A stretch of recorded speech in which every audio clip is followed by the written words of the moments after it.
For Thursday, December 23rd, thank you so much for choosing What's New. Betsy is off today. Isabel Lawrence is in her place. I'm Jay Crawford.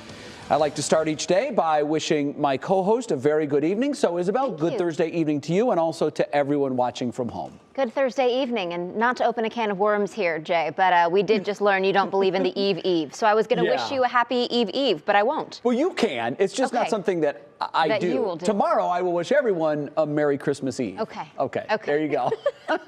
Isabel, we begin today with a very serious topic, and that, of course, is COVID. For the third straight day now, Ohio is reporting a record number of new cases. Look at that number.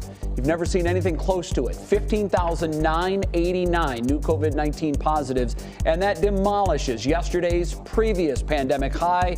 It breaks it by more than 3,000 cases. As for hospitalizations, thankfully that number is down from yesterday. We had 584 yesterday, 345 today, and our total number in hospitals from COVID-19 is down 33 from yesterday to 4,747.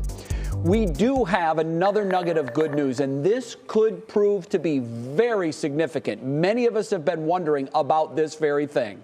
Reuters reporting today on a yet-to-be peer-reviewed study from South Africa that found people diagnosed with the Omicron variant there from October 1st to November 30th were 80% less likely to be admitted to a hospital than those that were diagnosed with another variant during that same 60-day time period. Yeah, we'll have more on the COVID front in a minute, but first, we are starting with breaking news out of Lakewood, where a two-story parking garage collapsed this morning. So far, no injuries have been reported, but it forced crews to evacuate the adjacent 15-story apartment building. Our Mark Namick has been on scene most of the day here. Mark, have rescue workers gone into the garage to confirm that no one was in there at the time? Yeah, good evening. Good question. And just a little while ago, the police or fire chief and the mayor confirmed that rescue workers have been in there for a couple hours now, and they do confirm an earlier assessment that no one was in the garage, thankfully, when the two stories collapsed. And to point out, this was not two stories above the ground, but actually below. So it's a very large hole. And rescue workers flew a drone inside earlier today when I was here to get an assessment of how to secure before sending those workers in hard hats down there, and they are kind of wrapping up at the moment. This is part of a two-building complex built in the 1960s, but these two parking garages next to each other do not connect, so they don't anticipate much problem with the one to the east of this tower. We grabbed a number of residents as they were coming out this morning, and here's what they had to say. I stay on the 12th floor. I was laying in my bed, and I felt the building shake. So I'm thinking like, maybe it's a little dumpster getting, dropped off or something. And something dawned on me and told me to wake up and look out the window. And there it go, the whole garage collapsed. I said, oh man, I hope this ain't about to be like the thing in Miami. That's the first thing that came to my mind was the building in Miami that collapsed. So I'm like, oh man. So I told my wife, I said, we got to evacuate, we got to go. I ran down this whole 12 flights of stairs in 3 minutes. The garage collapsed around 9:40 a.m. Police, fire, and rescue teams from the western suburbs arriving within minutes. It's a fairly sizable collapse. It's a pancake collapse. So the second floor deck collapsed onto the first floor deck, and subsequently sections of that also came down. So it's substantial. Hundreds of residents told to evacuate as investigators and engineers evaluate damage to the building. I happened to be in the bathroom at the time, and I felt the whole building move, almost as if it were an earthquake. And then a moment later, I heard the sound of an explosion. I thought, that is an explosion. The Red Cross on site to help displaced residents, some unable to get to their cars. Spencer Morris, thankful he parks outdoors. Plan was to head back to Michigan for the holidays anyway, and so now I have to head back home. The fire chief said just a few minutes ago that he still thinks it'll be 24 hours at minimum before anybody could come back. They're not committing to that time because the investigation will take a couple of days. They also said they still think this is structural, nothing criminal, and we'll have more tonight at 6, Isabel. All right, so glad no one was in that garage at that time, Mark. Thanks so much for the update. Well, we also have breaking news out of Minnesota at this hour. Former police officer Kim Potter was found guilty in Dante Wright's death. Potter was convicted of first-degree and second-degree manslaughter. The 26-year-old police veteran shot and killed Wright during a traffic stop back in April, where she claims she accidentally pulled and used her gun instead of her taser. Sentencing is now scheduled for February 18th. She faces up to 15 years in prison. Now on your feed at 5, as we mentioned at the top of the show, Ohio hit a pandemic record for new coronavirus cases today, just as many people are preparing to gather this holiday weekend and next. Sarah Shookman gives us a look at the picture locally and the advice that we're hearing, Sarah. Yeah, hi, Isabel. Nearly 16,000 positive cases yesterday, and we know thousands more people were trying to be tested. People seeking at-home rapid tests and already filled appointments everywhere, including the state's drive-through testing site. Now operating under new appointment policies, the Walker Community COVID-19 testing site seemed to be running much smoother today with no lines to be found. The appointment scheduled for next week has now been posted. No room for walk-ins there. Nearby at the Cleveland Clinic, the average positivity rate is now 39%. That's the highest they've seen so far. And their preliminary analysis confirms the highly transmissible Omicron is continuing to increase its hold. Researchers there say they've also noted something, an uncommon mutation in the Omicron variant that we're seeing locally. It has a R346K mutation in the spike protein, which has been reported some places, but it is infrequently reported. But it, hopefully after we get some data from this recent sequencing run, we'll see how prevalent it really is. And, that might be a hypothesis as to why Cuyahoga is such a hotspot. Yeah, for now, they are looking for that evidence. It could have an impact. Meanwhile, Case Western researchers are sharing this new interactive tool just launched to track new daily COVID-19 cases in Cleveland down to the zip code. The Cleveland COVID-19 dashboard tracks daily updates on hospitalizations and deaths as well. What's clear here is cases are growing before many of the gatherings begin over the weekend and in the week ahead. So after the vaccine, testing with rapid results, masking and social distancing are smart. Dr. Anthony Fauci said yesterday from the White House, with those strategies, family getting together at home, hey, that's okay. But he was very clear here. The large gathering, parties with a few dozen people where you don't know everyone's vaccination status, with Omicron where it is now, the message, Isabel, is stay home. Yeah, such an important message this time of year especially. Thank you, Sarah. Well, the Browns now just 2 days away from their Christmas Day matchup in Green Bay, and still no Baker Mayfield. However, a few more players have been cleared from COVID protocol.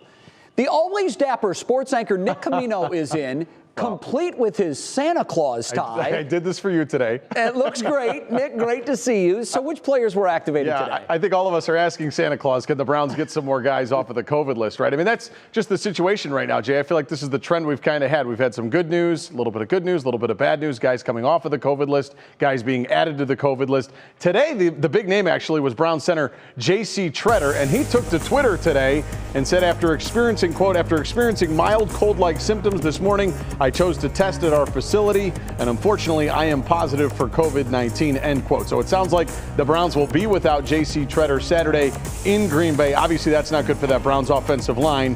Tretter has not missed a snap and has played in 78 straight games since joining the Browns in 2017. Always a guy that was out there no matter what, so this is unfortunate. Now, speaking of that Browns O-line, the Browns did activate offensive tackle James Hudson. That should help the O-line getting him back, and quite frankly, they need him. That's a unit on this Browns team that really has some spots, and the depth is really being tested. Some other good news, too. Brown safety Grant Delpit was also activated off of the reserve COVID-19 list. That should help the Browns defensive unit.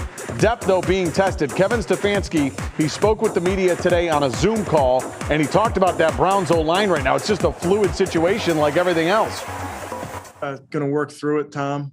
Like you mentioned, James Hudson comes back, so he will be available to us. See how Jed does when he comes off the list, potentially. Nick Harris obviously has to be ready to go if JC can't go. So moving parts, but that's the name of the game. Moving parts, mix and match. That's the name of the game, as Coach said right now, Jay. Yeah, I think their ability to adapt has been stretched to the absolute limit. I mean, and not just this year, but even go back to last year as well. Okay, Nick, so this is the question on everybody's mind. Take us through, if you would, the different scenarios that would put Baker Mayfield on the frozen tundra at Lambeau Field for Saturday's Christmas Day game. Yeah, so here's the situation with Baker. Everybody's wondering about him. I think a lot of people felt he was going to be back by Monday because he said he was hopeful he could be back, was hoping for a negative test. He has not come out of the protocols yet, but he'll get tested again tomorrow. If he's negative for COVID-19, all is well. He can travel with the team, good to go. If his test comes up positive again, the Browns are going to have a plane that is ready to leave for Green Bay on Saturday because on Saturday, his 10 days as part of the COVID protocols will be up. So the hope is that Baker Mayfield, no matter what, will be under center on Saturday in Green Bay. But can he join the team by tomorrow? That's the question. Sounds like they're going to have a walkthrough on Saturday because that's just what they have to do. They haven't had much practice time. As we know, they played on Monday against the Raiders, and they're already having a quick turnaround to get ready for the Green Bay Packers. Everybody's wondering about Baker, Jay. It's a great question. Yeah. And that's kind of the situation right now. It's fluid like everything else. And this isn't the Raiders they'll be playing Saturday, to be sure. This is a motivated Green Bay team with future Hall of Famer Aaron Rodgers. They need to win because they're trying to lock up the 1 seed in the NFC. So this is a very meaningful game for them as well. It's crazy to think that Baker might start despite the fact he hadn't practiced in 2 weeks, and he flew on the same day that he's going to play that football game. That's the situation right now, right? All right, Nick. Thank you. You got it. All right, next on What's New. If you haven't wrapped up your holiday shopping just yet, we have some last-minute tips that might help you get painlessly over the finish line. Plus, we wrap up our Cleveland Bucket List series today with a good old-fashioned holiday tradition for many. We are lacing up the ice skates when we come back. But, Jason, I'm not sure outside rinks will even last with these above-average temperatures we've been seeing. You know what? The next few days are going to be a bit dicey here. We got to look back at the past years to kind of see, hey, has it been a white Christmas? Has it been cold enough for a white Christmas? Well, we got some information to talk to you about in that 7-day forecast. But 30s for the rest of the evening, just in case you're going out.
Well, tomorrow is it. It is the absolute last day for all of you last-minute present procrastinators to find that perfect Christmas gift for Christmas. We're running out of time, is We what I'm are saying. simply running out of time. Yeah. I like that there's a title now, too, the present procrastinator. Yes, that's right. It's very clever. All right, Emma Henderson has what we are seeing at the big chains, the last-minute delivery options, and what's happening here at local businesses. If you're watching this and realize you've got some gifts to get, we've got you covered. Shopping online, Amazon Prime has some gifts that will be specified as next-day deliveries, arriving just in the St. Nick of time. Same with big box stores like Target and Walmart. Shipping those presents? FedEx is doing same-day Christmas Eve delivery. Just prepare to spend some extra money. And here locally, small businesses are ready for the rush of people, already seeing that annual holiday hurry pick up.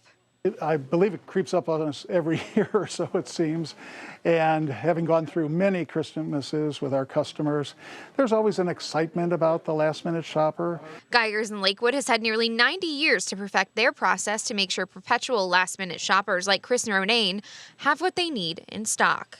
I think last-minute shopping is the most fun because last-minute shopping actually springs deals, springs some things that you hadn't seen on the shelves in the summer, and I think, for us, it's the week of Christmas. It's the time to shop. According to Google, 1 in 3 last-minute shoppers base their presents on what's available. So that's why Geigers is encouraging people to support the stores in their own neighborhoods, something that's become a tradition for Ronayne. I mean, we have so many small businesses that have been hurting these last 2 years, need our support, and I make an intentional effort, my whole family does, to buy local, shop local.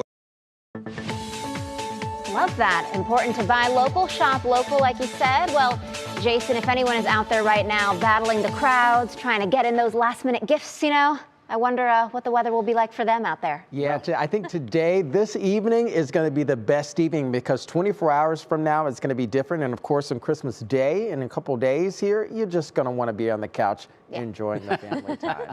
Of course, you kind of want to know what the temperatures look like, what will the conditions look like over the next couple days, and then beyond.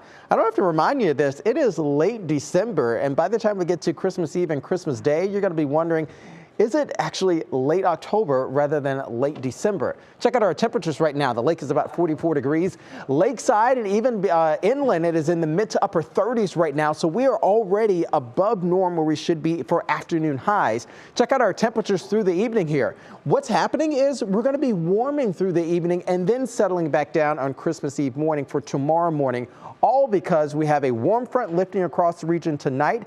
And also we have another warm front lifting across the region for tomorrow morning as well. You can already see we do have a sort of an Alberta clipper moving through right now, bringing some spreading of some snow showers across the region. And even a few flurries have been spotted across our area for this afternoon. Through the overnight hours, again, warming just slightly because of that warm front. You can see still some light snow showers traversing across the region, mainly over towards Ashtabula and well over towards the east over in northwest Pennsylvania. Your National Design Mart hour-by-hour forecast will start to pick up on some rainfall tomorrow morning, very light and very scattered in nature. Because of this, though, we're likely to see an uptick in our temperatures throughout the day in the upper 40s and low 50s because of that, again, that secondary warm front that is moving through for tomorrow morning. In the afternoon hours, the drive at 5 and even through dinner time, we're likely to see a slight increase in our rain showers coming from the south, mixing up to the north and also moving over towards the east. A southwest wind gusting up to about 15 to 20 miles per hour. Kind of let it be a very, very messy and pesky evening across the region. And then Christmas Day morning, you're likely to see even more rainfall moving across the area. Light to moderate showers giving way to some moderate to heavy rain showers as well. By the time we get to a Saturday afternoon, I think we'll have a little bit of clearing happen. Still mostly cloud cover, but not as wet as what it's going to be for the first half of the day. How much rainfall are we expecting? Well, look at this. Our time frame is taking us through about 5 p.m. on Christmas Eve or Christmas Day evening, anywhere from maybe a half inch, maybe about 6/10 of an inch, up to maybe 3/4 of an inch by the time it's all said and done. And then we got to talk about what's happening next week as well. Your Union Home Mortgage 7-Day, we'll keep it locked in at 7 days right now. You can see some clouds with sun peaks by Sunday. 56 degrees, likely to be the high on Christmas Day, Jay. You believe that? And then we'll have that cold front moving on in that's taking us back down come Sunday. A little bit of mixing with some rain showers Monday and Tuesday in the upper 40s and even low 50s. We're doing again next week. Next week is going to be a bit dicey, kind of that back and forth action going. But we'll talk about that in our second half hour. I've never golfed on Christmas Day in the north. Right. Who knows? I mean, it's still going to be a little bit wet, though. That's okay. Yeah. Wet never stopped me from golfing. No, got a just the cold quick 9, does. quick 18 even. Maybe a quick 9. Who knows? Yeah. Okay. Who knows? Thank you, Jason. You're welcome. All right, well, whether it's indoors or out, ice skating can be a blast, especially around the holidays. We are giving you both options next in our last installment of our Cleveland Bucket List series.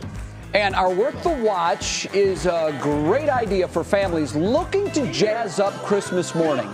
It's really pretty fun, and it's easy. And it's next when What's New comes right back.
Yes, we are checking out the Cleveland Bucket List this week. It's a website that lists activities and places that are around our area to visit, especially nice to recommend to family and friends that are visiting.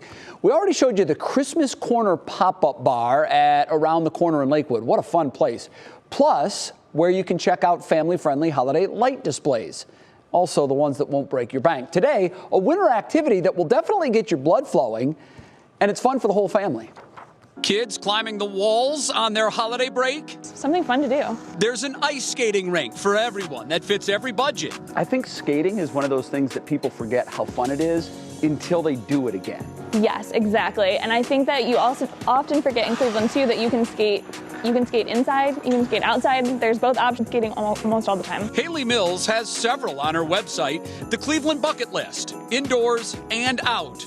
And they're all over the Cleveland area. This one in Rocky River. So my grandparents lived in Rocky River, and this was the rink that we would come to all the time. I learned to skate here, and our family would come here every year around the holidays. It's perfect if you don't want to brave the outdoors, and it's even for beginners. It's a great place to learn to. You have the boards on the side, so you can hug the boards if you need to.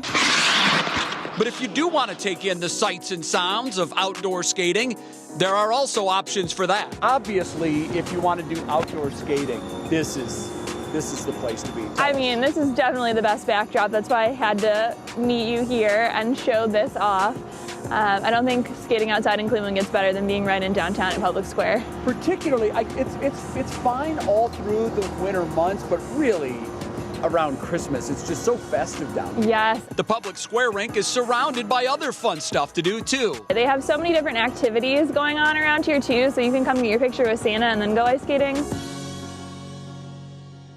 Haven't been downtown for the holidays, I strongly recommend it. It is a blast. I had so much fun skating and shooting for this story. The rinks all have skate rental options, which is key if you don't own your own skates. You don't have to worry about that. They're very affordable. Again, we have a link. It's up on our website. It's the Cleveland Bucket List is the website that you can go to, but we can link you there from our site, WKYC.com. And if you live in Akron or the surrounding areas, Haley also has an Akron bucket list too, which is a great idea, I think. And I've already seen, I've been going to the site, it gets a good amount of traffic. Folks are looking at this, so that's cool. Absolutely. Lots of families in town looking for fun things to do. Yes, skating it's one of those things that you do it and you're like, I forgot how fun this was. You looked very graceful. Oh, thank you. I don't know about that, but it was fun.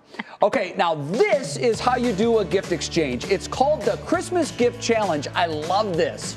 So the man at the end is calling out moves each person has to do, all waiting for him to yell gift.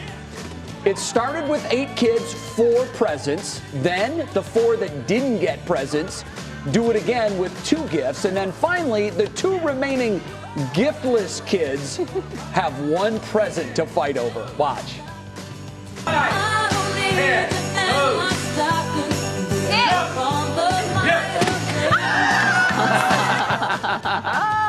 And there she is, the poor kid that didn't get the present. No, too slow. Yeah, there were 7 presents to start. 8 kids. Now, I'm hoping that even though she didn't win one in this gift challenge, I'm sure she was still given a present. Oh, I hope Or so. 2. Yeah, it looks like a festive family. It's a great idea. Yeah. It really is. Even if it's just like fun little novelty presents. Right. It's a fun way. I love games. I'm all about games. Right. It's a fun way to get everybody involved, a little different, and play a game. Yeah, a little competitive spirit there for the family. Yeah, and if you, by the way, do this, tape it and post it on our 3 What's New Facebook page. I'd love to see it. Coming up in the next half hour of What's New, we've told you a lot of Americans will be traveling over the next week, but we're going to show you a minute-by-minute breakdown of how these airlines do their best to keep things on time. It's really a pretty cool video.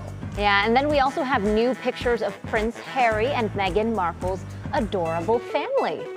Then it's a story you can't miss. The Cleveland Clinic actually removed an unborn baby's tumor.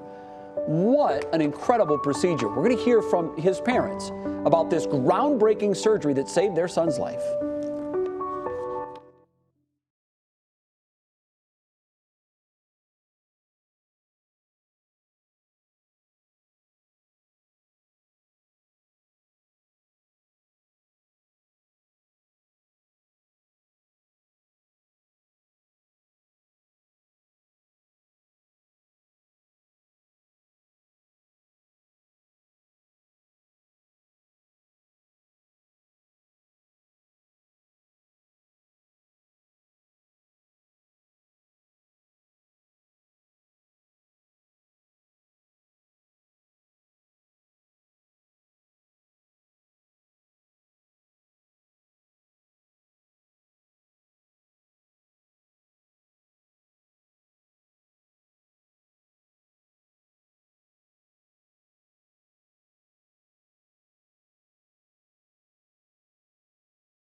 And now, live from WKYC Studios, this is What's New.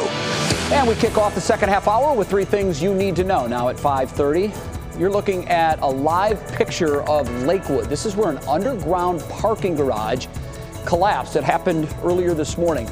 According to the mayor there, it came down just before 10 o'clock at the Marine Towers West Apartments. Officials don't think anyone was inside, but several cars were damaged. As a precaution, the West apartments are being evacuated for at least the next 24 hours. So far, no word on what led to the garage's collapse. In Akron, police shot and killed a man they say was holding his wife at knife point. This all happened around 3:45 this morning on 26th Street Southwest. The department says the woman called 911 after her estranged husband showed up and forced his way into her room where she was trying to hide. She also said she had an order of protection against him. Police say they told the suspect to drop the knife and release his wife, but he refused. One officer tried to tase him, but he did not let go of the knife. A few minutes later, another officer shot and killed him. The suspect's name has not been released.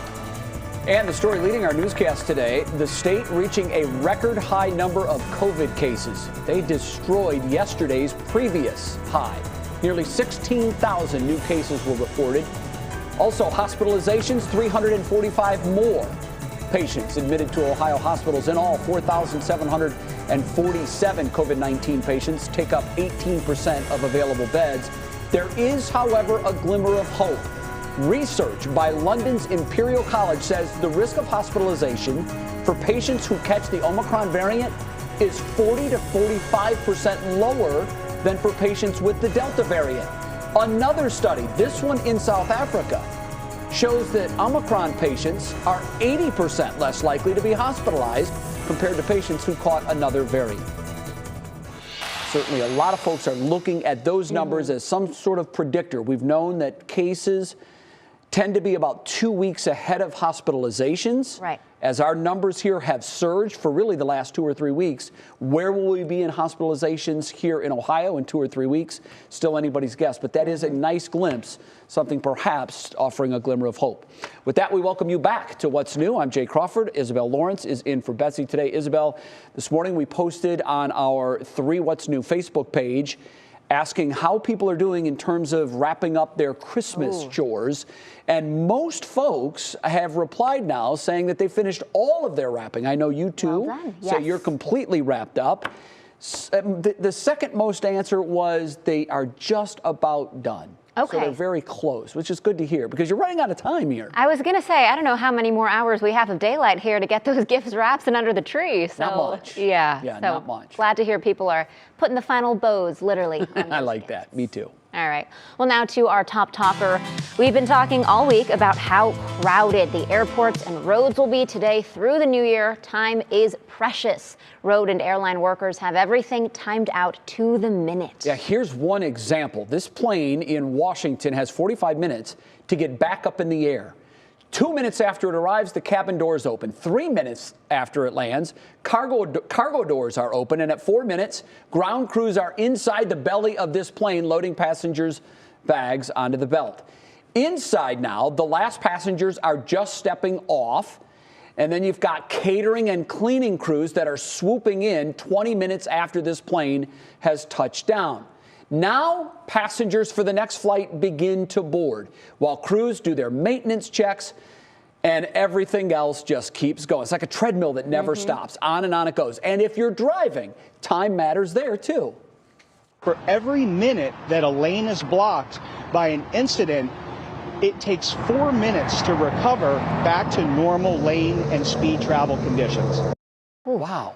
I wouldn't have guessed that. Me neither. But, you know, time is of the essence when you're traveling for the holidays. And I always say, make sure you leave yourself enough time. Yep. But then oftentimes, when you get there, it's out of your hands. It's up to the airlines, if you're flying, to make sure that that little dance that we showed you and that orchestration stays on point. Right. As long as it does, planes are going to be on time. But obviously, the later in the day you fly, the higher the chances that you're going to be either canceled or delayed or perhaps bumped. Yeah, it really is. It's crazy. Hate to see that. Hope everyone gets there safely and on time. Safely is the key. Safely. Late, you can deal with. Yeah. Yeah. Safety is the key. Definitely. Well, time now to show off some of your beautiful light displays. Love these. Okay, today's comes from Stephanie and Jeff King. This is North Ridgeville. Wow, their home looks beautiful here. You can see they kind of went with a more classic all-white theme. Some snowflakes over the front porch there. Love that. A few Christmas trees even too. You can see one through the window. Love this. This is beautiful. And of course, you still have your chance to get your lights on the air as well. Just upload them to the WKYC app using the Near Me feature.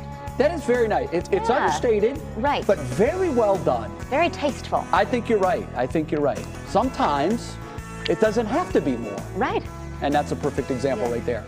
All right, next on What's New, a preserved dinosaur embryo was found inside a fossilized egg. This is crazy stuff, folks. Stephanie has more on this incredible discovery coming up in Clicking in Cleveland. Then the Cleveland Clinic conducted groundbreaking surgery on an unborn baby with a tumor to save his life. You don't want to miss this story. But first, Jason, how is our forecast looking on this Eve? Oh, that forecast doesn't look too shabby there. Look at our beautiful city.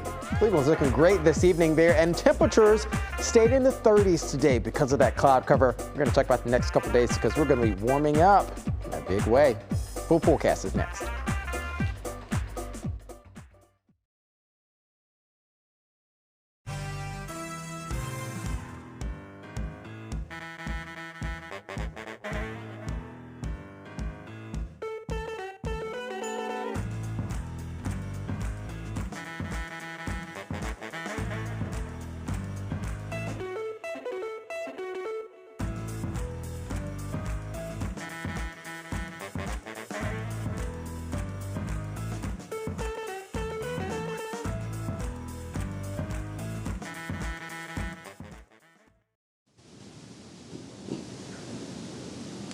Hey Al, we've got what is clicking in Cleveland today with an egg embryo from a dinosaur, and we've got some holiday lights.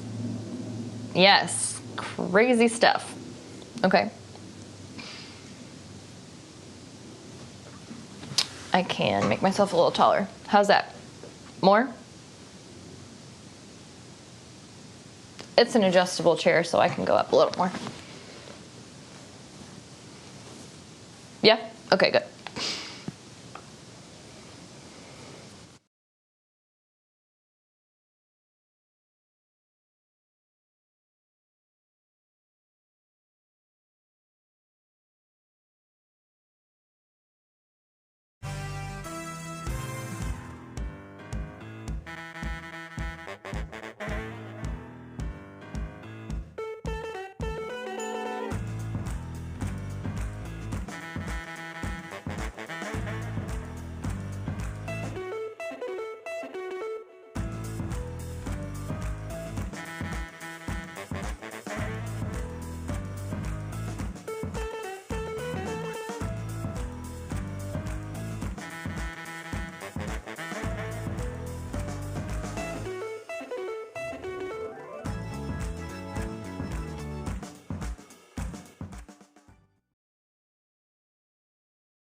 All right, welcome back, everybody, on your Christmas Eve, if that's a thing. Jason, what do we have in store here for the holiday coming up? Well, the holiday is going to be a little bit wet rather than having some snowfall. We've already kind of figured that out in the forecast, but how warm is it going to be? That is the big question for this evening. So let's take a look back at here and take a look at some of the past years we've had across Northeast Ohio, specifically at Cleveland Hopkins. When you look at 2019, on Christmas Day, we hit 53 degrees. How about this? When you look back at, let's say, last year, also hitting 53 degrees on Christmas Eve, yeah, that happened. We're having sort of a similar system happen here for this year as well. The day after Christmas, record set at the bottom of your screen back in 2016 and 2019. We were in the 60s both those years on December 26th. Wow. Hour by hour here, courtesy of National Design Mart, we'll say that we're going to edge even warmer come tomorrow. We had a lot of cloud cover just kind of pack in close to the surface today, so we're stuck 1 degree shyer than the average. The average should be 38 degrees. We only hit 37 for today at Cleveland Hopkins. Come tomorrow, though, we're going to have a warm front that moves through tomorrow morning, so that will lift our temperatures into the 40s, upper 40s, and even low 50s, likely along the lakeside for tomorrow, especially somewhere as inland. You could definitely be hitting 50 degrees as well. Check this out. You can see around 6 p.m. still flirting with the upper 40s there. Mansfield at 48 degrees for tomorrow around 6. Winds coming straight out of the south, about 10 to 15 miles per hour, my friends. So it's going to be a wet and nasty Christmas evening. You get the Christmas Eve evening and even through the overnight hours. Some moderate rainfall will be likely, and some of which could be heavy at times, certainly south of the city through early Christmas Day. So Santa is going to be a little bit more on the wet side when he's dropping off those final gifts on Christmas Day. So you can see this here, anywhere from maybe a ½ inch up to maybe 3/4 of an inch of rainfall by the time it's all said and done by Saturday evening. What happens next week is we're going to have a do-si-do of system, warm front lifting north through the area by Monday night heading to Tuesday. Some of it could be bringing some snowfall up to the north on the north side, but that area of low will likely just meander and then kind of fizzle itself out. Come Tuesday night heading into Wednesday, we're likely to do it again. So we could be talking about more rainfall with a little bit of mix, more rainfall, and then even more mix likely in that 7-day forecast. So it's going to be sort of a turntable of systems moving through the area. Your Union Home Mortgage 7-day outlook will show even next week mix to rain on Monday. Check this out. Even more rain showers by Tuesday, still in the upper 40s and low 50s. Look at that, Jay, with more rain chances by Wednesday. So the final few days of 2021 going to be warm and also going to be a bit wet. Yeah, that looks like the spring is right around the corner forecast. Doesn't it? That's we crazy. Still got about 3-4 months of winter left. Yeah, I know. We can't get ahead of ourselves. Jay, thanks. All right now, time to see what's clicking in Cleveland. For that, we bring in our digital anchor, Stephanie Haney. Hi, Stephanie. Hey there, Jay. I tell you what, this first story is very cool. We know that researchers have now found a rare dinosaur embryo fossilized inside of a dinosaur egg. It's being called baby yingling, and it was first discovered in rocks in East China 20 years ago. And it's about 10 inches long from head to tail, curled up inside this 7-inch long egg. Paleontologists believe that it's from the Cretaceous period, that's tens of millions of years ago, and they say it's the best preserved dinosaur embryo fossil that we have ever seen. That is some pretty cool stuff. Now to another rare sighting, we get our first photo of Lilibet from Prince Harry and Meghan. Lilibet Diana Mountbatten Windsor was born in June, and we are just now seeing her with Archie on their family Christmas card. The card reads, "This year, 2021, we welcomed our daughter Lilibet to the world. Archie made us a mama and a papa, and Lily made us a family." Lily's name honors both Harry's grandmother, Queen Elizabeth II, whose family nickname is Lilibet, and his late mother, Princess Diana. Beautiful card there. And our 3 News viewers continue to share their holiday lights and major milestones. Remember those Fairview Park holiday lights from a couple weeks back? Well, we've just now learned that Cleveland residents Connor McDevitt and Ashley Campbell got engaged under these beautiful sidewalk lights on Tuesday after 2 years of dating. They are both from Fairview Park, so this is a very special spot for them. Congratulations to the happy couple. And Scott and Nicole Orwig have something very special under their tree this year. Their newborn daughter, little Miss Georgiana Rose, just look at her. She will be 3 weeks old tomorrow on Christmas Eve, and she is already in the spirit. Check her out there right under the tree, just like her mama. Now, I drew the lucky straw, so I will be off tomorrow, so I want to take this opportunity to tell all of you at home, have a wonderful holiday. If you celebrate, have a very Merry Christmas. And Jay, I want to wish you and Tracy and the whole family and Isabel and the whole gang a wonderful Christmas. Stephanie, thank you very much. I too will be off, and I echo those sentiments. Very happy holidays and Merry Christmas to all of our viewers. By the way, that beautiful picture of that baby in front of the Christmas tree, very similar to the way I look in my own family room, crashed out in a chair right by the Christmas tree. I can't help it. Stephanie, thank you. That's right. All right, after a quick break, doctors at the Cleveland Clinic gave one family the best Christmas gift ever. That's a healthy baby. We have this incredible story. It's a groundbreaking surgery that they performed on this little boy before he was born. Then the heart-happy stories continue. This beautiful lady celebrated a big milestone with the local doctors who saved her life. We have all the details on the big surprise. Hi, I'm Jay Crawford of What's New. I want to take this opportunity to wish you and your family a marvelous and wonderful happy holiday season. And here's to hoping 2022 is a whole lot better than we've seen in 2021.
Welcome back to What's New. This is an incredible story. It will leave a mark on you for sure.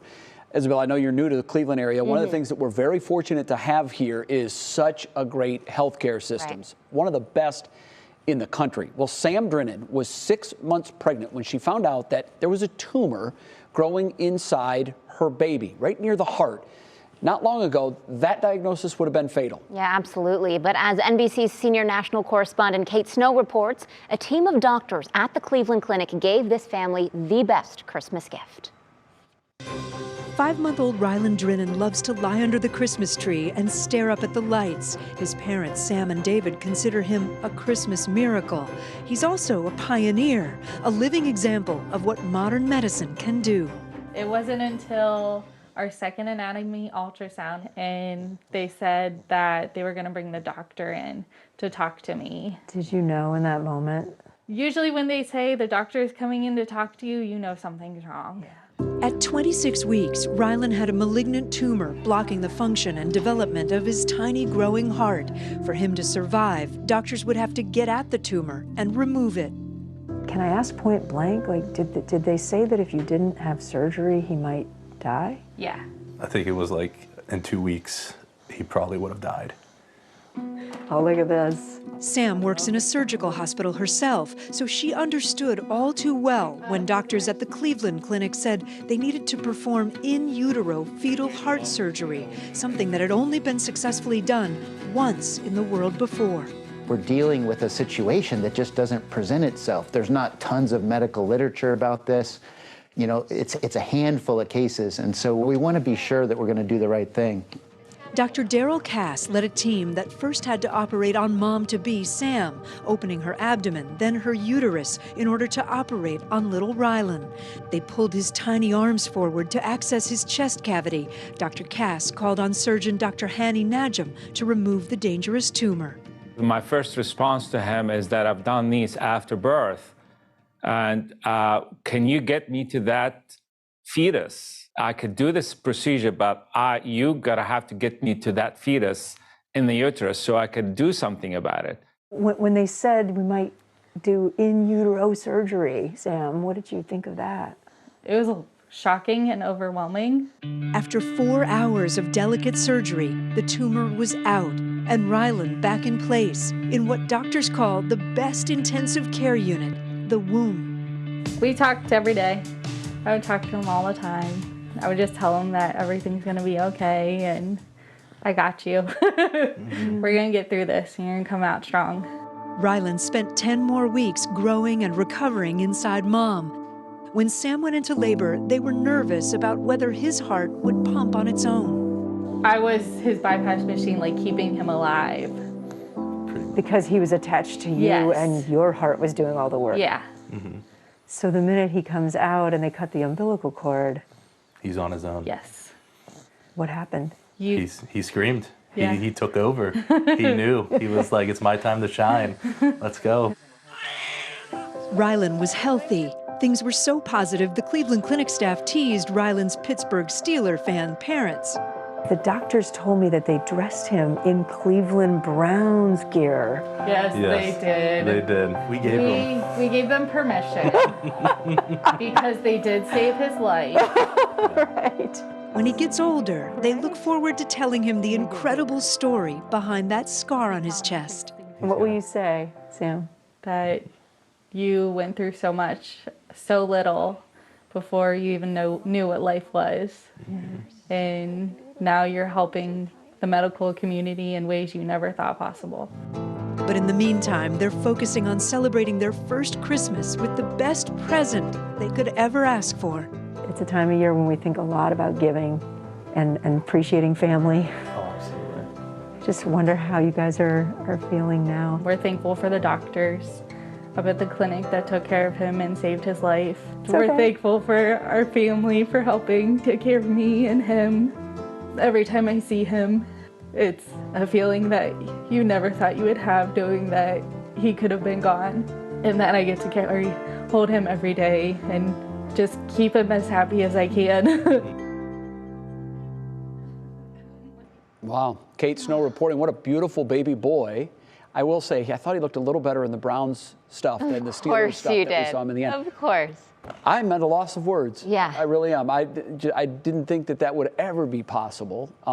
But, you know, the folks at the Cleveland Clinic showing once again they're the best in the world. Absolutely. And that family, too, so strong. She was saying she was talking with the baby the whole time, saying, I got you, we're okay. And what an incredible story for that little kid. And really, I guess you don't know that you're out of the woods until the birth and you hear his healthy scream. Because that's, as the father said, that's his time to shine. Right. And his heart took over. It didn't miss a beat. What an incredible story and what an amazing Christmas that family's going to have. All right, when we come back, a local woman celebrating a huge milestone with the team that saved her life. We have all the details on the big surprise. This story will make you feel great, too. It's our Show Us Something Good. Then on What Matters Most at 6, holiday tunes and trivia. We'll see how well people around the land know popular Christmas songs and so much more.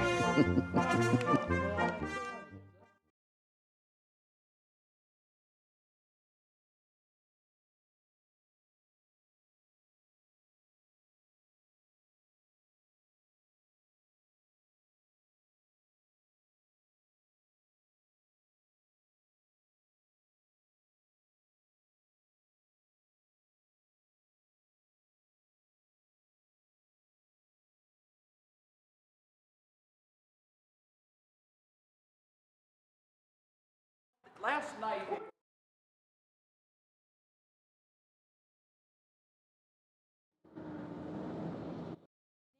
This excavation process, you can see some of these. Hey, I gotcha. You got me? Yeah, sure. Good evening to you, everybody. We are just here on the other side of crews that are now beginning their work, wanting to give you.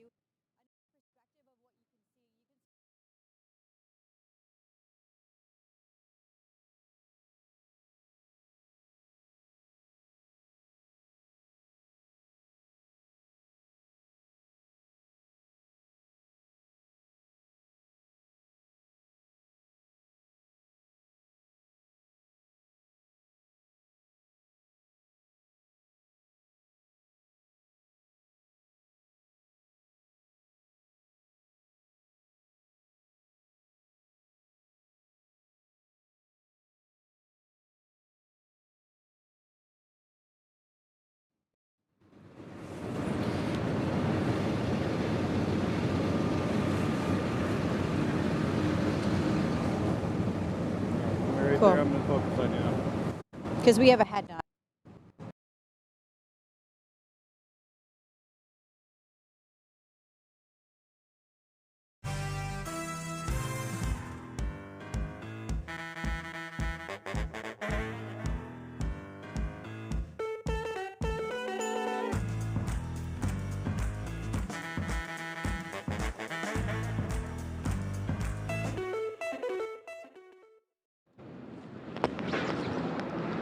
Yep, I'm here. Oh, give me that. I'm here, Al. Want me to talk? As you can see, excavation continues right now, and they plan on doing so through the night. Got it.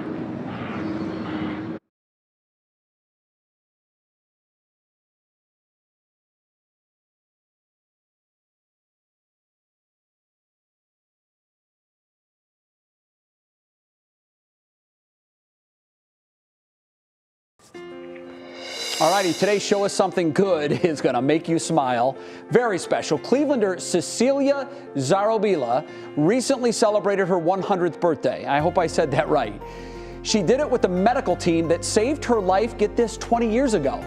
Her doctor at University Hospitals diagnosed her with congestive heart failure. This was at 79 years old, so she underwent quadruple coronary artery bypass surgery. She recovered, and her heart is healthy. And it has been for the last 21 years. At a recent checkup, Dr. Farah and his team surprised Cecilia with a birthday cake and small celebration. Oh. That's incredible. That is amazing. Open heart surgery at 79, still going strong 21 years later. Nothing phases her. No. I love this. Happy Slicing into that cake, birthday, Cecilia. Yeah. Happy 100th. Well, that's it. We're out of time. I'm off until after the new year. I hope everybody has a great Merry Christmas and Happy New Year. Yeah, Merry Christmas to everybody. I'm in for Russ and Laura tonight on What Matters Most, starting right now. Now at 6, garage collapse. I stay on the 12th floor. I was laying in my bed, and I felt the building shake. We have team coverage tonight on the investigation underway in Lakewood after cars are crushed and residents forced to evacuate. Record high COVID cases. Ohio sees another dramatic spike in daily infections. How you can keep safe this holiday week, and what doctors are urging you to do now. Just as some Browns players are activated to play this weekend in Green Bay, more troubling news with COVID cases. We're breaking down who's in and who's out as the team gets ready to head to Wisconsin. And name that tune. We'll see just how well some people in Northeast Ohio know Christmas songs and test some of their other knowledge on the holiday.